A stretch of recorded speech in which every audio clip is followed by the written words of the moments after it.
Akkam jirtu maatiiwwan Taaddeetuuf kan biyya keessaaf ala teessanii barnoota keenya hordoftan. Barnoota keenya yeroo darbee irraatii akka barnoota guddaa barattan abdii guddaa qabna.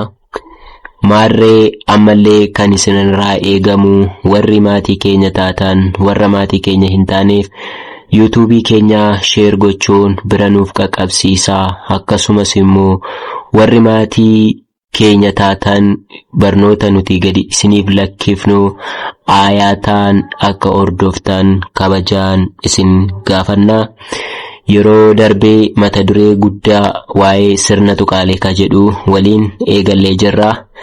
Maarree sirna tuqaalee keessaa warreen akka tuqaa, qoodduu, mallattoo raajeffannoo, mallattoo gaaffii kana barnoota guddaa akka irraa barattan abdii guddaan qabaa. Ammallee sirni tuqaalee akkuma itti fufeetti jira. Har'a immoo kan waliin barannu mata duree haaraa sirna tuqaalee keessaa mallattoo waraabbii kan jedhu waliin barannaa jechuudha. Aayaatumaan nu hordofaan gamanumaan dhaamsa keenya. Akkuman isiniin jedhee mata dureen kunii dubbisuufillee akka isiniif ta'utti sirna tuqaalee jennee dubbisnaa jechuudha. Sirna tuqaalee kun mata duree guddaadha jechuudha.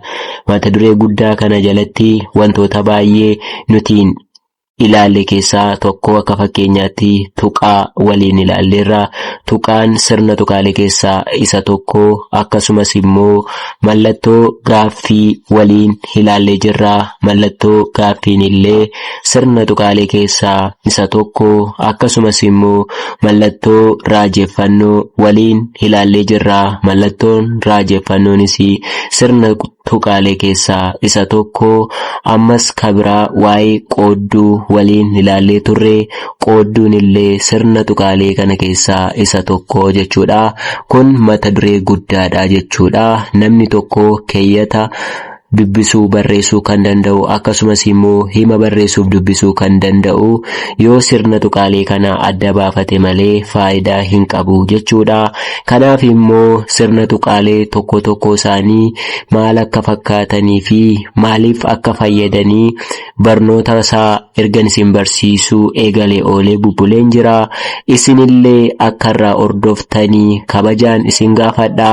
Har'allee sirnuma tuqaalee keessaa kan waliin ilaallu mallattoo waraabbii kan jedhu waliin barannaa. Aayaatumaan gara barnoota keenyaa isiniin jechuun barbaada. Kuni gaafa dubbistanii mallattoo waraabbii jedha. Irraan deebi'aa. Mallattoo waraabbii. Mallattoo waraabbiin isa kamidha? Kun olaasa kana. Isa kanadha mallattoo waraabbii. Qeenxeedhaan kan jiru kana gaafa bifa lamaan jira kuni. Kanaafi isin baraa jedheetan tokko biraa dhiisee kanaafi kana keessa wanti taa'u jira. Kun qofaa isaati tokkodha, cimdiidhaanidha. Mallattoo waraabbii bilbila keessanirraa yoo ilaaltanii akka kanaan jirti. Si'a lama yoo cuqaastan kana 4 argattu jechuudha.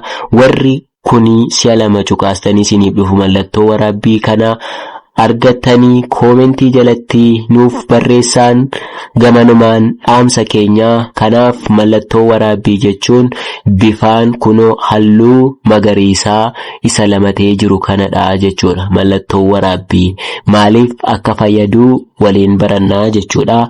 Mallattoo waraabbiin kuni maaliif fayyadaa? Akkas jedha. Yaada nama biraa akkuma jirutti fudhachuuf jedha. Maal jedha? Yaada nama biraa akkuma jirutti fudhachuuf jedha. Maaltu? Mallattoon waraabbii kunii jechuudha. Mallattoo waraabbii kanaaf fayyadaa jechuudha. Kanaaf karaa biraatiin immoo yoo isiniif ibsuu barbaadu amma fakkeenyaa fi dhaamsa tokko nama tokko irraa dhageessanii gara nama tokkootti himuu barbaaddu. Afaaniin himuu ni dandeessu, garuu barreeffamaanii maal fayyadamnee wanta namni namaan jedhe tokko gara nama biraatti dabarsuu barbaanna ka jedhuu fi maal fayyadamtuu? Mallattoo waraabbii kana fayyadamtuu jechuudha. Gabaabumatti mallattoo waraabbii jechuun haasaa namni tokko jedhee osoo hin irraa hin hir'isiin akkasumas otoo ittiin dabalin waan namni jedhe tokko akkuma jirutti fuudhanii gara nama biraatti dabarsanii barreeffamaan himuu jechuudha. Haasaa namni jedhe sun immoo maal keessa taa'aa? Mallattoo waraabbii kana keessa taa'aa jechuudha. Akka fakkeenyaatti kun amma faakaanaa kana maalin isiniin jedhee ture? Fakkeenya jennee dubbisnaa. Fakkeenya kuni kottoonfachiistuudha. Kottoonfachiistuuf kan gargaaru maalidha? Tuqaa. Tuqaan ishee kamidha? Ishee kana bilbila keessan irraa ilaalaa. Kanaaf faakaanaa kana gaafa dubbisnu fakkeenya jenneetu dubbisnaa jechuudha. Fakkeenyi mallattoo waraabbii kanaa maal jedhaa? Gaariin Oromoon tokko jedhee. Maal jedhaa? Gaariin Oromoon tokko jedhee. Ilaalaa gaa hundumti isaayyuu wal duukaa deemaa jira. Kana kun maal jedhamti jedhanii isin barsiisa barnoota yeroo darbee keessatti? Qoodduu jedhamti. Inni har'aa kun mallattoo waraabbii. Asii immoo meerree kun immoo maallaa? Tuqaa wal duukaa fayyadamnaa jechuudha. Kanaafi gaariin Oromoon tokko jedhee. Eenyutu jedhe? Oromoon tokko kan jedhe eenyudha? Gaarii. Namni gaarii jedhamu tokko Oromoon tokko jedhee. Eenyutu jedha? Nama biraatti dabarseetu himaa jira jechuudha. Yookiin nama biraaf seenaa kana barreessee kaa'eeraa jechuudha. Kanaaf haasaa namni tokko jedhee osoo itti hin dabalin akkasumas hin hir'isin akkuma jirutti mallattoo waraabbii kana keessa keenyee jechaan barreeffamaan keenyee eenyutti dabarsinee himnaa? Nama biraatti dabarsinee himnaa jechuudha. Afaaniin rakkoo hin qabu, garuu barreeffamaan rakkoo qabaa jechuudha. Haasaa namni tokko ergaa namni isinitti dhaammate tokko maal keessa barreeffamaan maal namatti yeroo himuu barbaada maal keessa keessure?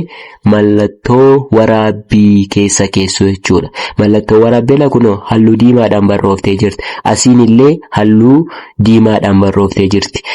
Wanta namni tokko jedhee kana gidduu taa'uu qabaa jechuudha. Yeroo maal gootan? Yeroo barreeffamaan namatti himuu barbaadanii jechuudha. Kanaafi mallattoon waraabbii kanaaf tajaajilaa jechuudha. Mallattoon waraabbii kanaafi yaada nama biraa akkuma jirutti fudhachuuf jedha. Maal jedhaa? Yaada nama biraa akkuma jirutti fudhachuuf. Kana jechuun fakkeenya isaa yeroo ilaallu maal jedhaa? Gaariin Oromoon tokko jedhee. Gaariin Oromoon tokko jedhee jedha. Kanaafi yaada namichi sun jedhe suni mallattoo waraabbii keessa taa'uu qabaa jechuudha. Kanaaf isinillee warri barnoota keenya hordoftanii kana booda namaa fi waan namni tokko isinitti hime tokko barreeffamaan namatti himuu barbaaddu yoo ta'e waan namni sun isinitti hime sana utuu ittiin dabalin otoo irraa hin hir'isin mallattoo waraabbii kana keessa keessaniitu abaluu akkas jedhee jettanii waan namichi sun yookiin isheen siniin jette sana kana keessa keessaniitu barreeffamaan namaaf ergituun isiniin jedhaa. Baay'ee gaariidha. Al tokko akka dubbisaaf isiniif ta'u firan isinii deebi'a. Mallattoon waraabbii faayidaan isaa maalaa? Yaada nama biraa akkuma jirutti fudhachuuf. Fakkeenya gaariin Oromoon tokko jedhee jedha. Gaariin Oromoon tokko jedhee. Baay'ee gaariidha. Barnoonni keenya akkuma itti fufetti jira. Dubbisaaf akkasiniif ta'utti kun maal jedhaa? Sirna tuqaalee jedha. Sirna tuqaalee jecha miti himadhaa jechuudha. Hima jechuun maalidha jennee? Jechoota lamaa fi isaa olirraa kan ijaarame maal jedhama? Hima jedhama. Jechi immoo maal jedhama? Sagaleerraa kan dhufedha jechuudha. Sagaleen immoo maalirraa dhufee? Qubeerraa dhufee jechuudha. Warri maatii keenya hin taane yuutuubii keenya irraa gaafa maatii keenya taatanii jalqabumaa kaasaatii hordofaan isiniin jedha. Kanaafi sirna tuqaalee jedha. Faayidaan mallattoo waraabbii inni biraanii maal jedha? Mata duree kitaaba tokkoo beeksisuuf jedha. Mallattoon waraabbii faayidaan isaanii tokko mata duree kitaaba tokkoo beeksisuuf jedha. Faakaanaa kana maal jedha? Fakkeenya jenna. Fakkeenya. Kana jechuun fakkeenyi isaa maallaa? Mata duree kitaaba tokkoo beeksisuuf jennee mitiiree? Fakkeenyi isaa akkas jedha. Kitaaba seenaa Oromoo jedhu dubbistee maal jedha? Kitaaba seenaa Oromoo jedhu dubbistee Kana amma gaafa afaaniin gaafattani beekamaa mala nama gaafachaa jirtu. Garuu barreeffamaan namaan gaafachuu yoo barbaaddan yookiin beeksisuu yoo barbaaddanii maal gootu? Mallattoo waraabbii keessa galchitu jechuudha. Seenaa Oromoo kan jedhu keessa jira. Kunola mallattoo waraabbii kanaa fi ishee kanadha jechuudha. Warri mallattoo waraabbii kun isiniif gale iddoo isaa bilbila keessanirraa ilaalaati. Warri barnootaaf haaraa taatanii bilbila keessanirraa sirna tuqaalee gaafa laaltanii wantoota barsiisu sana koomentii jala nuu kaa'an dhaamsa keenya. Kun maaliifi barreeffama keessatti baay'ee murteessaadha. Sirni tuqaalee tokko ergaa dabarsuu barbaadu yoo sirni tuqaalee keessa jiraate malee faayidaa hin qabu jechuudha. Kanaaf sirna tuqaalee bareechee isiniif hojjechuu yaaleera. Isinirraa immoo kan eegamu hordofuu qofa. Waa biraa miti, hordofuu qofa. Sirni tuqaalee kuni mata duree xixiqqaa baay'ee of keessaa waan qabuufi sirni tuqaalee kam akka ta'e irra deebi'aatii viidiyoo koo ilaalaan dhaamsa kooti. Kanaafi akka dubbisaatti akka isiniif ta'uu fi al tokkoon irra isiniif deebi'a. Akkuma isiniin jedhee sirna tuqaalee jedha. Sirna tuqaalee jechuun kun immoo maalidha? Himadha jechuudha. Caasaa himaa bakka bu'aa. Inni kunillee keeyyata miti, himadha. Ilaalaa, mata duree kitaaba tokko beeksisuuf kan jedhu kunillee himadha. Jechoota baay'ee of keessaa qaba. Garuu jecha meeqatu jira? Mata kan jedhu jecha tokko, duree kan jedhu jecha tokko, kitaaba kan jedhu tokko, kitaaba kan jedhu 3, tokko kan jedhu 4, beeksisuu kan jedhu 5 jechoota 5tu hima kana keessa jira jechuudha. Kanaafi hima jechuun jechoota 2 fi isaa ol kan of keessaa qabu jechuudha.